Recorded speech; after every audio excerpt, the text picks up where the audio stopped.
Journée historique pour le Bitcoin et donc par ricochet pour les cryptos. Les gars, c'est le grand jour, les élections américaines. Alors ce sera cette nuit et c'est pas encore sûr qu'on ait les résultats puisque tout simplement il faudra compter, décompter, etc. Et c'est vrai que bon, après c'est peut-être parce qu'on est sur X, mais on a l'impression qu'il se passe beaucoup de choses et qu'il va falloir justement être vigilant avec pas mal de personnes qui accusent de fraude.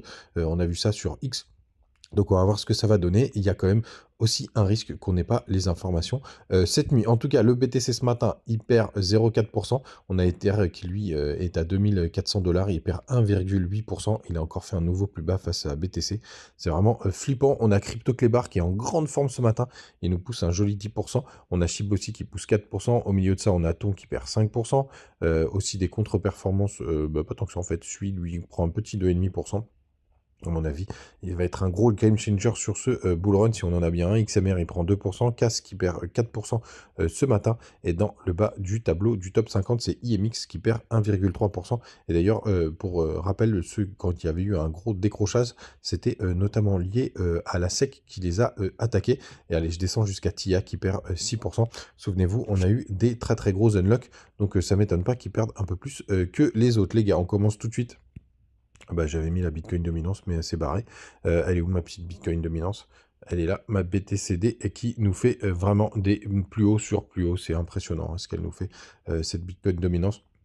On a dépassé les 60%, donc on est au-dessus ce matin. On va voir si on va avoir besoin d'aller encore plus haut, mais c'est vraiment très impressionnant ce qu'elle nous fait. Bon, j'ai un petit bug, on va essayer de relancer la bécane tout de suite. Mais vous voyez, elle vient titiller encore une nouvelle fois cette trendline qui est une trendline qu'on a depuis un certain moment. Tout simplement, hop, elle date. Même si on était passé en dessous, elle date de 2024, certes, mais elle revient être testée en tant que résistance, tout simplement. Mais malheureusement, on a besoin qu'elle nous fasse son vrai job, pas qu'elle dégueule dessus, là, qu'elle le suive gentiment comme ça, puisque pour l'instant, c'est BTC le plus fort. Du côté du daily du BTC maintenant. Désolé, je regardais mes petits indicateurs hier, donc j'ai mon market cipher qui est affiché, tout simplement. Du côté du daily, donc du BTC, on est encore, et ça c'est une très très bonne nouvelle, on a clôturé parfaitement sur le haut du canal. Regardez-moi comme c'est très très propre. On a une petite mèche qui est venue chercher les 66 800 $, qui a quand même permis de liquider encore pas mal de positions. Mais vous voyez, on a sauvé la clôture daily hier. Donc on va voir ce que ça va donner, mais c'est vraiment plutôt pas mal. Et vous voyez, on est revenu rechercher tout simplement la Kijun, quasiment, en tout cas la zone de la Kijun, donc c'est plutôt pas mal. Et maintenant on est coincé entre la Tenkan et la Kijun. La Laginspan elle n'est pas repassée sous le cours, donc on est toujours quasiment bullish à 100% sur Ichimoku, mais il faudra reprendre la Tenkan tout simplement. Du côté des autres time frames, on peut regarder du côté de Binance ce qu'on a fait. Regarde sur les contrats perp. Donc vous voyez, on a pas mal été chercher de longues. Donc tous ceux qui avaient positionné leur stop sous cette petite structure ont été, on a été les chercher. Je pense qu'on n'a pas besoin de descendre beaucoup plus bas, tout simplement. Et là, vous voyez, il y a tous les stops qui vont être positionnés juste là, qui vont dégoupiller, qui est plutôt pas mal à aller récupérer. Et je voulais vous montrer du côté de BitGet. J'ai tracé mon petit Fibo. Donc on a été chercher les 0,786 à la perfection avec cette mèche. On a retravaillé le triangle de compression que je vous avais partagé tout simplement. Donc on est revenu le travailler hier, vous voyez, sur la trendline de ce triangle. Et là, on a repris la trendline la trendline du triangle là, du bas. Vous voyez, on l'a retesté parfaitement ce matin. Donc c'est plutôt propre cette zone. C'est une zone assez importante, c'est une zone de support assez importante. Beaucoup de stops ont été pris, donc ça c'est plutôt une bonne nouvelle les gars.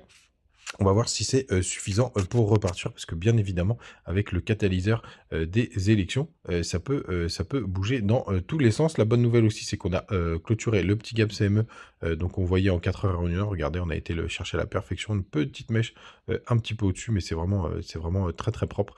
Et là, ce matin, on réouvre avec une structure qui est plutôt pas mal. Vous voyez d'ailleurs, hop, regardez, il y avait un petit gap aussi qui s'était formé entre la fermeture hier à 16h et la réouverture qui était hop, à 18h. Tout simplement, le petit trou, il a été directement comblé, mais c'est pareil, vous pouvez avoir des petits gaps assez rapides. Et d'ailleurs, ce que je voulais vous montrer, il y a une très belle structure qui est en train de se former, on la voit très bien, hein, plutôt en 15 minutes, regardez.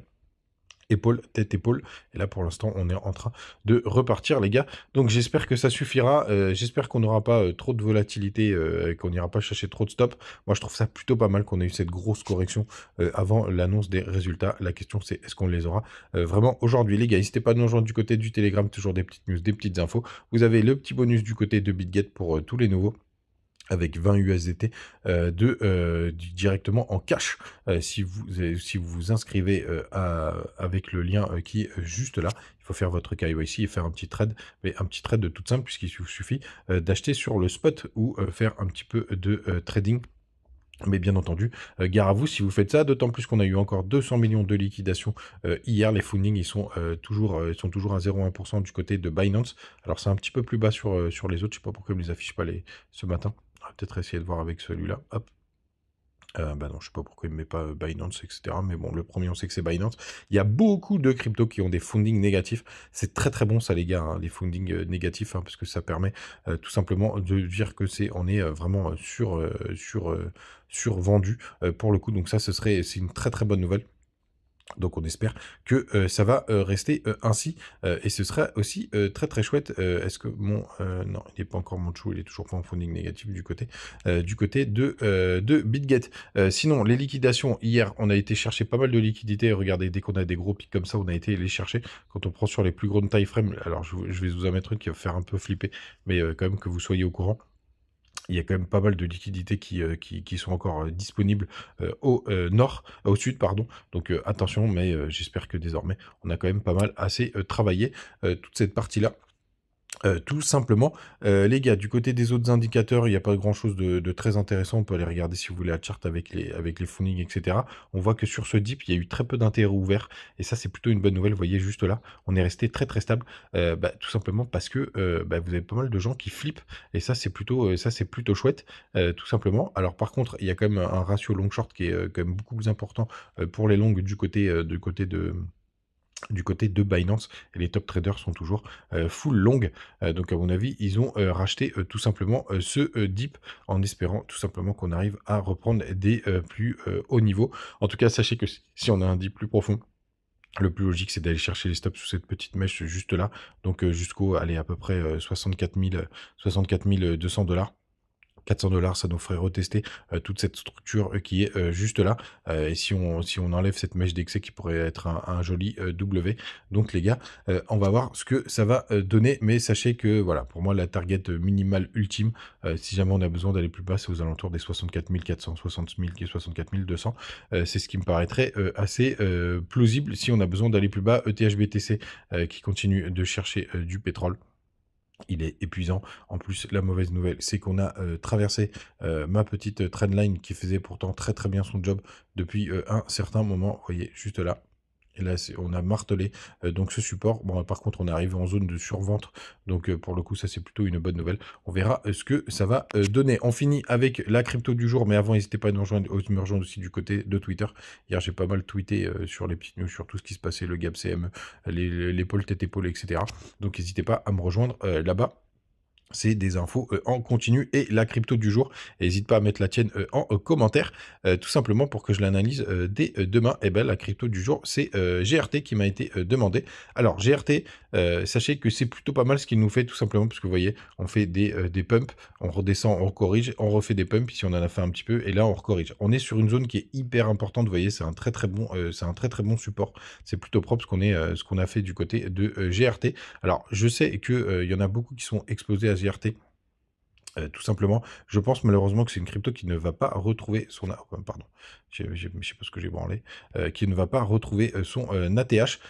Mais en tout cas, sachez qu'on est sur des très très bonnes zones de rechargement. Tout simplement. On a pas mal latéralisé, il a quand même pas mal pumpé sur le début de tendance là qu'on a eu jusqu'en mars 2024 qui était plutôt propre. Je vais vous montrer pourquoi ça ne retrouvera pas son ATH et qu'on est sur des très bonnes zones pour ceux qui croient en GRT. Sincèrement, pour des zones de rechargement, en tout cas c'est professionnel, mais ce que je voulais vous montrer, regardez. Donc ça c'est GRT, il a eu son top en 2021, on était presque aux 2,50 $, on est à 0,13, mais regardez, du côté du market cap, regardez bien, juste là, hop, market cap, hop, eh ben, il a quasiment retrouvé son top du market cap en mars 2024, alors que le cours était encore très très loin de ses ATH. Donc en fait, on a une dilution de tokens qui est vraiment très importante. Alors la bonne nouvelle, c'est que là désormais, on a quasiment, on a 90% des tokens qui sont en circulation. Donc ça, c'est plutôt bien. Si on est sur une crypto qui est très capitalisée, 44 millions. Donc il y a du volume, il y a pas mal d'exécutions. On est sur un narratif qui est très intéressant. C'est une crypto qui est très connue sur le Web3, sur pas mal de choses. On l'appelait très souvent le Google de la crypto, The Graph. Donc c'est un projet qui roule. La tokenomics, c'était un bordel. Maintenant, ça va beaucoup mieux. C'est listé sur beaucoup d'échangeurs. Je pense que c'est une crypto qui fera de la perf. Mais je pense que si on retombe à 6 millions de market cap, 6 milliards de market cap, ce sera déjà pas mal, tout simplement. Donc là, on est à combien de market cap? On est à 1,2 milliard. Donc sincèrement, je pense que c'est une crypto qui peut faire x5. Donc ça ramènerait vers les 60 centimes, donc assez loin de l'ATH. Pour le coup, je préfère vous le dire. Et si on a un beau bull run, pour le coup, parce que vous voyez, ça nous ferait aller chercher tout ce qu'il y a au-dessus de cette structure. Et à la limite, je pense que peut-être on pourrait dépasser les 1 dollar pour aller récupérer les stops qui sont juste ici, mais c'est pas nécessaire sur ce bull run. Là, le mieux, c'est d'aller chasser tous les stops, toutes les personnes qui sont au-dessus, qui ont fait au-dessus du pic qui est juste là. Je vais remettre du côté de Bitget pour que ce soit plus clair. Donc au-dessus des 50 centimes, vous voyez, si on monte à 60 centimes, hein, le fameux x5 dont je vous parlais, ça nous permettrait d'aller chercher tous les stops qui sont juste là. Il y a encore des stops aussi au-dessus des 0,55, donc peut-être aller pousser jusqu'au 0,60. Mais je pense qu'on n'ira pas beaucoup plus haut. Les gars, attention à la grosse volatilité qu'on va avoir cette nuit, pour le coup en fonction des résultats ou des non-résultats. Tout simplement, il y a certaines années où ça a mis beaucoup plus de temps avant de sortir toutes les news. Passez une très très bonne journée. Faites attention à vous. Aussi, regardez bien les marchés américains, ça peut donner quelques indications. Et on se retrouve demain. Ciao!